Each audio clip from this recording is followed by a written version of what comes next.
अफयू के वसीम खान परवाना से कभी बरतानिया की सनती शान व शौकत की अलामत समझी जाने वाली ब्रिटिश स्टील अब एक संगीन बहरान से दो चार। इस बहरान की बुनियाद इस वक्त पड़ी जब चीनी मलकियत रखने वाली कंपनी लिंडी ने बरतानवी हुकूमत की तरफ से दी जाने वाली 500 मिलियन पाउंड की माली इमदाद लेने से इनकार कर दिया।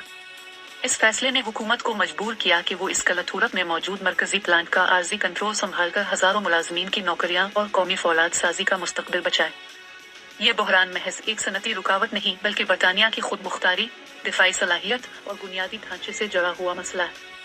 फौलाद साजी ऐसी सनत है जिस पर मुल्क की तामीर, अस्करी तैयारी और तकनीकी तरक्की का इन्हिसार होता है। जब ऐसी सनत गैर मुल्की हाथों में हो या कमजोर हो जाए तो किसी भी रियासत की खुद मुख्तारी को खतरा लाहिक हो सकता है।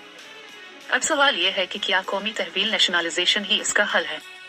अगरचे ये वक्ती सहारा फराहम कर सकती है, मगर उसके साथ हिकमत अमली की जरूरत है, मकामी सरमायाकारी की तरगीब, टेक्नोलॉजी की जदीदकारी और पायदार सनती पॉलिसी। ब्रिटिश स्टील का बहरान एक वार्निंग है कि सनतें सिर्फ फैक्ट्रियां नहीं होती, बल्कि वो कौमों की शनाख्त, इस्तेहकाम और आज़ादी की बुनियाद होती है। अगर हम उन्हें महफूज न रख सके तो कल का मौरख हमारे आज के फैसलों को कड़ी नजर से देखेगा।